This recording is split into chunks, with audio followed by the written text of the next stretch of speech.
public perception has to find a way to hone in on.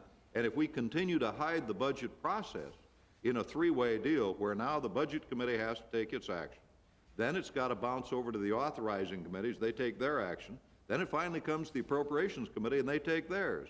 That's slipping, sliding, and ducking around the issue. I think that we've got to find a better way of doing it. I think we could do it if we eliminated the Budget Committee and put a rules change into the House and Senate and said that no one could propose an amendment to an appropriations bill on the floor of the Senate or the floor of the House unless it was revenue neutral.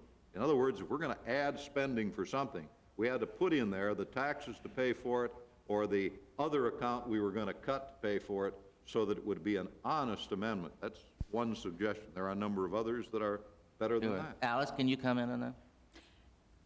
I would agree that there are too many different bodies, both in the executive branch and in the Congress, that have to act, and that slows down the process. And I have favored a slightly different solution from Mark Andrews, namely consolidating the authorizing and appropriating committees. I think you do need a budget committee because somebody's got to put it all together, the spending side and the revenue side, and bring a budget to the floor. But let me just introduce a bit of controversy by suggesting that maybe putting everything together in one omnibus bill is not so terrible, not an evidence of failure. We are, after all, the only country I know of that doesn't actually vote on a budget. I'm not sure that's so bad.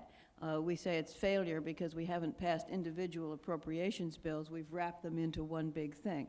That doesn't seem to me the failure. The failure is that we haven't addressed the deficit problem and brought it down fast enough, and that we do things so late because the process is both hard and complicated. Congressman Rhodes, would you comment on that? And then Jim Jones, we want to hear from you.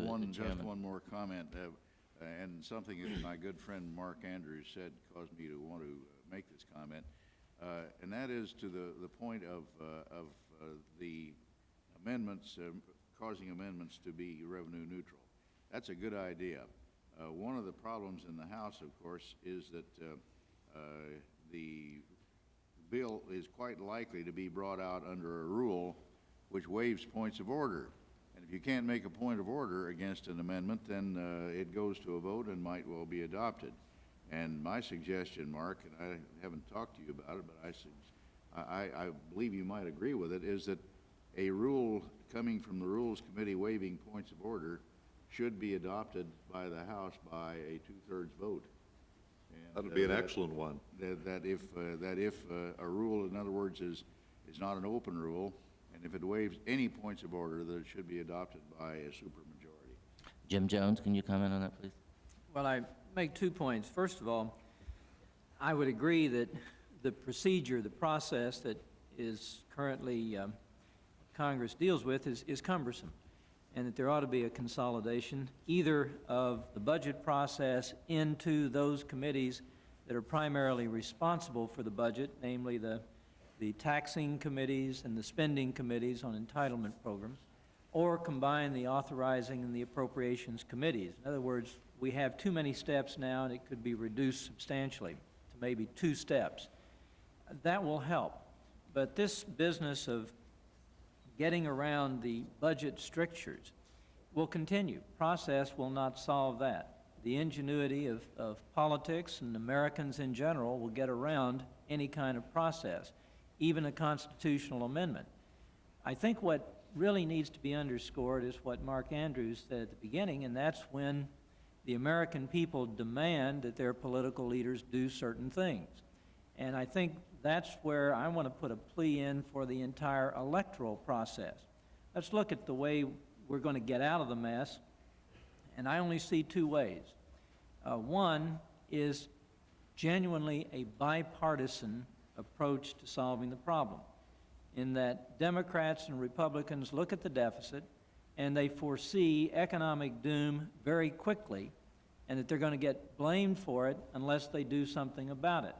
And therefore, they are willing to take those political risks that raise taxes, which are not politically popular, or cut special programs, which are not politically popular, and they're willing to do it on a bipartisan basis because, in a way that both sides are politically protected, because they fear an imminent danger.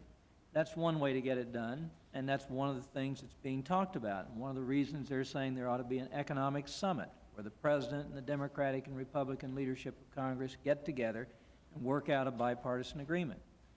The most effective way to get this done is through a presidential election process.